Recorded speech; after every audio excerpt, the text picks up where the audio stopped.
تعلیم کتاب والے هغوی ته شروع کې په کور کې تعلیم خبرې شروع کې بل څه شروع کې ولې چې حالات ډېر خراب دي او دکاندارانو د څه دکانونه په ټیم باندې یاره دکاندارانو ته خو دا وایم چې څنګه زمونږ مشرانو څنګه حکم کړی دا حکم تاسو تعمیل وکړئ ځکه چې زمونږ وروڼه بیګان یې خیر دی یو څوره دې سخته تېره کې او تاسو چې حکومت څه دغه کړی په هغې عمل درآمد وکړئ ځکه چې زمونږ مشران هم په تاسو خفه دي حقیقت دی زمونږ ټول مشران په دې دکانونو خفه دي ولې چې دې غریبانانو روزګار خراب شوی دی خو چونکې د بره نه مډر دی او د بره نو خامخا مجبوري ده نو لږ تاسو کوشش وکړئ د حکومت په دغه خبرو لږ عمل وکړئ نور به زه څه وایم بس او د غریبو سره لږ تعاون وکړئ تاسو یو ملګری وي تاسو په خپله دکان کې ناست یې دکان بند کو دا ویډیو دی دکان کې شیر کم ځکه چې ټول عوامو ته ورسېږي نه ملګری وي تاسو په خپله دکان کې ناست یې نو ته وایې چې دکان آزاد دی کو بند دی دکان خو چې موږ بند کړی دی خو بند په بند دکان کې موږ ویډیو کوو وګورئ موږ په بند دکان کې ویډیو کوو موږ وایو چې دا رش د جوماتونو مخې ته رش مه جوړوئ خپل لمونځ تاسو کې د خیر عبادت وکړئ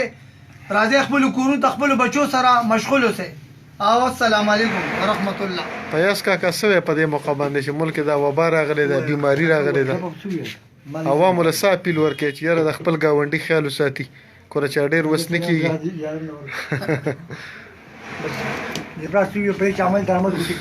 بالکل دا خبره یعنی الله استاد په دې موقع باندې څه وایي چې ملک یو بیماري راغلی بسم الله الرحمن الرحیم الله پاکم خوشاله کا زمون مسلمانانو ورونو دا څه چې دي دا د الله را طرفه دي او چې څه دي د الله را طرفه راځي په دې باندې موږ صبر کوو او موږ له د الله پاک انشاءالله توفیق راکړي چې موږ بل سره وواته 10 روپۍ امداد کوو او کوشش به کوو انشاءالله موږ به او د ګاڼې نه دعوت بله ورکوو چې لکه ګاڼه مه جوړوئ او نور دکاندارو ته هم دغه کوو چې لکه قانون ته کوم دغه ایږدلی دی لکه 10 بجې دکان کولاوخی او 7 بجې یې بندوئ نو زمونږ خو ټولو مسافرو ته ټولو ته هغوی غریبانان به په خفګان کې ګوري دا دغه ګوري لکه دلته کلبې دغه دی نور کله چې موږ موړ ته ووتلو زه په خپله موړ کې کار کامه نو چې موړ ته به ووتو نو موږ به ویې کو اختر دی او اوس چې وځو نو والله داسې خفه شو ویو چې لکه په نظر باندې څوک راځي نه نو کوشش کوو الله پاک یو موقع راکړې ده چې څوک ته کوره بار ته نه روځي نو پکار دی چې د الله دا نوم استغفار ذکر دې له زور ورکو ولې چې نور خو موږ سره داسې څه ټیم نشته بس دغسې مطلب دا دی دغه لپاره را سره ټیم شته او نور ټیم را سره د ذکر د اذکار دپاره را سره ټیم نشته نو چې مونږ کوشش کوو د قرآن تلاوت کوو ذکر کوو او د الله پاک نه دواګانې غواړو چې الله پاک دا بلا دپې کړي والسلام ډېر زیات ملګري سلامونه وي ساجد ګل له سعودي نه وي ټولو ته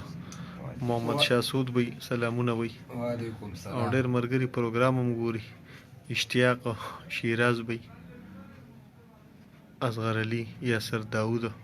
امجد ټول په تاسو سلامونه مو یو پروګرام هم ګوري او به زمونږ د طرفه مو سلام دی توپیل به وي چې نظر مشي بس الله دې په ټولو باندې خپل رحم وکړي توپیل به مننه دا خو دا مشران ناستو ما یو چې دوی سره یو څو خبرې وکړو به د دوی خو زړه دا خبره کوي چې یاره ډېر د چا وس نه کېږي څنګه چې د لپراس خانجي او پیاس کاکه وي نو انسان خپل کور کې ترکاري پخی په هغې کې خروا زیاته کړي یو روټۍ 2 پخی د هغې په ځای 3 پخی کړي